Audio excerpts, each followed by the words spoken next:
Friends, welcome back to Sandipani education academy. आज मैं आपको स्टैंडर्ड 6 का जनरल नॉलेज पढ़ाने जा रही हूँ, जिसका है हमारा chapter number 35, events that changed the world. Events यानी कि कुछ ऐसी घटनाएं जिसने वर्ल्ड को यानी संसार को बदल दिया। Across time there have been several events. जैसे जैसे समय बदलता गया वैसे वैसे बहुत सारी घटनाएं हुई that played an important role in changing the history of the world. World के हिस्ट्री को चेंजिंग करने में क्या बोलते हैं, बहुत इंपॉर्टेंट रोल निभाया। देखिए पढ़ते हैं पहले वर्ग में।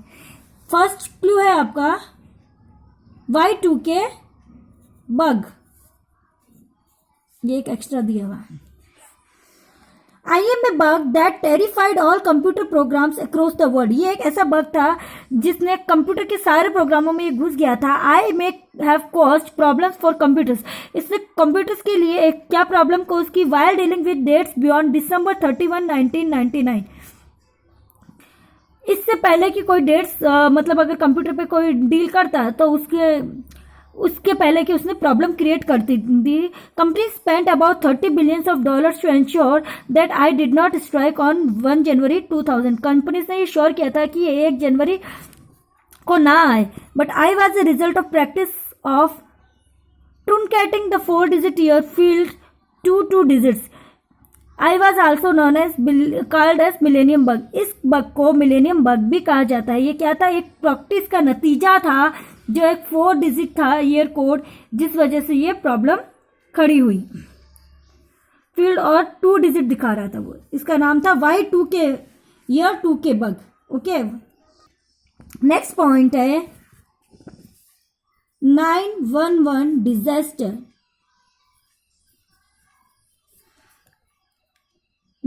I was the event that shock the United states of America. ये वो घटना थी जब यूनाइटेड स्टेट ऑफ अमेरिका को शॉक कर दिया था and the rest of the world, और बाकी सारे वर्ल्ड को भी। On September 11, 2001 2 airplanes crashed into a world trade towers. World trade towers के ऊपर से निकलते हुए 2 एरोप्लेन क्रैश हो गए न्यूयॉर्क USA में। It took fire fighter 100 days to extinguish the fire. Fire fighters को 100 दिन लग गए फायर को बुझाने में। I was a part of series of 4 coordinated terrorist attack. ये किसका हिस्सा था, जो लगातार सीरीज चल रही आ रही थी टेररिस्ट अटैक की, उसका। ये कब का था, 9/11 डिजास्टर, यानी कि 9 सितंबर डिजास्टर था। इसका नाम दिया गया 9/11 डिजास्टर। 11 सितंबर को हुआ था ये। गुड टू नो पे आते हैं। The Soviet union was the largest country by area. Soviet union है वो कंट्री के एरिया के सबसे बड़ा कंट्री है। Was most diverse with the people of more than 1000 distinct nationalities. 100 nationalities के अलावा लिविंग विद इन बॉर्डर्स पर भी रहता है। The Soviet Union ceased to exist in December 1991। Soviet Union कब सीज हुआ, 1991 में, दिसंबर 1991 में। ये है गूगल कॉर्पोरेशन। चलिए पढ़ते हैं इसके बारे में। IMA company founded in 1995 by Larry Page. Larry Page के द्वारा और सर्जी ब्रिन के द्वारा ये कंपनी फाउंड हुई थी Google. I was originally called BackRub. इसको बैकरब कहा जाता है। IM intend on scanning of online existing 129 million unique books of by year 2020। इसके ऊपर आप कुछ भी स्कैनिंग कर सकते हो। इसमें किसके बारे में लिखा है, 129 मिलियन बुक्स के बारे में इसमें दिया गया है, जो 2020 में थी। 2 million searches happen on my search engine every day. हर दिन 2000 मिलियन सर्च इसके ऊपर होते हैं। किस पे, गूगल पे होते हैं। नेक्स्ट चैप्टर है हमारा military transport. India's economy is heavily dependent on it's transport. आपको पता ही है कि इंडिया की जो इकोनॉमी है वो किस पे डिपेंड है, ट्रांसपोर्ट नेटवर्क पे डिपेंड है। The various means of transport help us send and receive goods for person. अलग अलग मीन्स ऑफ ट्रांसपोर्ट क्या हेल्प करते हैं, रिसीव गुड्स एंड पर्सन्स की, पर्सन्स को लेना लाना ले जाना भी हेल्प करते हैं। जैसे बसेस होती है ट्रांसपोर्ट में, एयरक्राफ्ट होते हैं, वाटर ट्रांसपोर्ट होते हैं। ठीक है, तो सबसे पहला हम पढ़ते हैं, ये नाम है हमारा super stallion 8x8 high mobility vehicle. Super stallion 8x8 high mobility vehicle.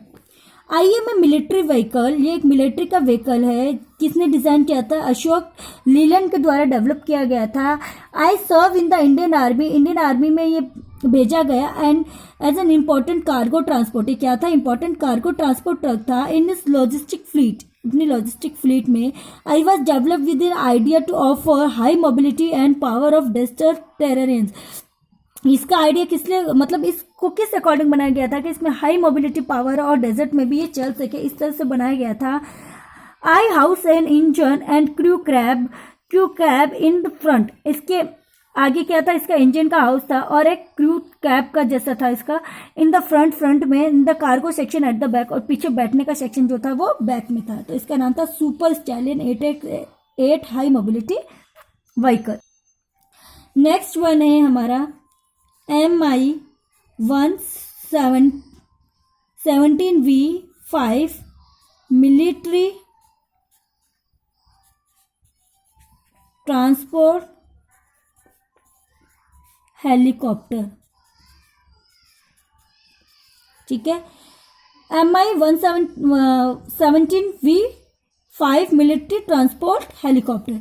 IM A military transport produce by Kazan helicopter, Kazan helicopter के द्वारा ये प्रोड्यूस किया गया, मिलिट्री में दिया गया इसे भी। The subsidiary of Russian helicopter, Russian helicopter की सब्सिडरी की जैसा था ये। I am one of the world most advance helicopter, world के एडवांस हेलीकॉप्टर में से ये एक था। I was first showcased in India during the arrow show, ये पहली बार इंडिया में दिखाया गया एरोप्लेन का जो शो होता है ना, एरो शो में, इन फरवरी 2013 में। I am designed to transport cargo, arms transport, petrol and search and rescue sources. ये किसके लिए था? सर्च और रेस्क्यू सोर्सेज के लिए, आर्मी के जो ट्रांसपोर्ट होता है उसके लिए, उन सब चीज के लिए ये बनाया गया था। गुड टू नो पे आते हैं। Indian army has the horse cavalry regiment, Indian army क्या है? हॉर्स कैलावरी रिगमेंट है। It is among one of the last 3 such regiments in the world, world के सबसे बड़े रिगमेंट्स में से एक ये रिगमेंट है। अगला है हमारा C-295 transport aircraft. The new generation tactical airlifter, new generation का टैक्टिकल एयरलिफ्टर था। आई एम फर्स्ट, ये कब आया? ये मिलिट्री में आया। First transport in military that will be build by private sector company, एक प्राइवेट सेक्टर कंपनी के द्वारा बनाया गया था। Institute of Hindustan aeronautical, Hindustan की जो एयरप्लेन बनाते हैं उसके अलावा एक प्राइवेट कंपनी द्वारा बनाया गया था। One of the most remarkable feature is my ability to land and take is the most difficult on location. इसका सबसे खास फीचर क्या था? इसमें इतनी क्षमता थी कि जमीन पर टेक ऑफ कर सके, लैंड कर सके और टेक ऑफ कर सके डिफिकल्ट लोकेशन से भी, जो अच्छी लोकेशन नहीं है, मुश्किल लोकेशन से, वहां से भी ये क्या कर सकता था? टेक ऑफ कर सकता था। इसका नाम था C-295 ट्रांसपोर्ट एयरक्राफ्ट। ओके, तो अभी आपसे कोई पूछे कि मिलिट्री में कौन कौन से ट्रांसपोर्ट दिए गए थे तो आप उनके नाम लिखोगे। Super stallion 8x8 high mobility vehicle, MI 17V5 military transport helicopter, C-295 transport aircraft. Okay students, अब हमारे स्क्रैप बुक पे आ जाते हैं। ये आपको दिया है, इस ग्रिड में 5 कंट्रीज के नाम छुपे हैं जो सोवियत यूनियन का एक पार्ट हुआ करती थी। चलिए देखिए उसके नाम। Belarus, Russia, Latvia, Georgia and Estonia. ठीक है, अब आपको सेकंड क्वेश्चन में दिया है, what would you think have happened if Germany had won World War second. क्या होता अगर जर्मनी वर्ल्ड वार सेकंड जीत जाती? तो आपको 100 वर्ड्स में लिखना है। इसके लिए आप अपने इंटरनेट की हेल्प ले सकते हैं। आपको ये दोनों वर्क होमवर्क में कंप्लीट करना है, चैप्टर 35 का भी और चैप्टर 36 का भी। यहाँ पे आपको पिक्चर लगानी है। C-130J super Hercules, NR-8 एंटोवन, AN-12, इनके सबकी पिक्चर लगानी है। जो भी ये क्राफ्ट है उनकी पिक्चर लगानी है। एयरक्राफ्ट थे, वाटर क्राफ्ट थे या क्या थे, तो उन सभी क्राफ्ट्स की आपको यहाँ पे पिक्चर लगानी। ओके, तो ये वर्क आप लोगों को होमवर्क में कंप्लीट करना है। Thank you everyone.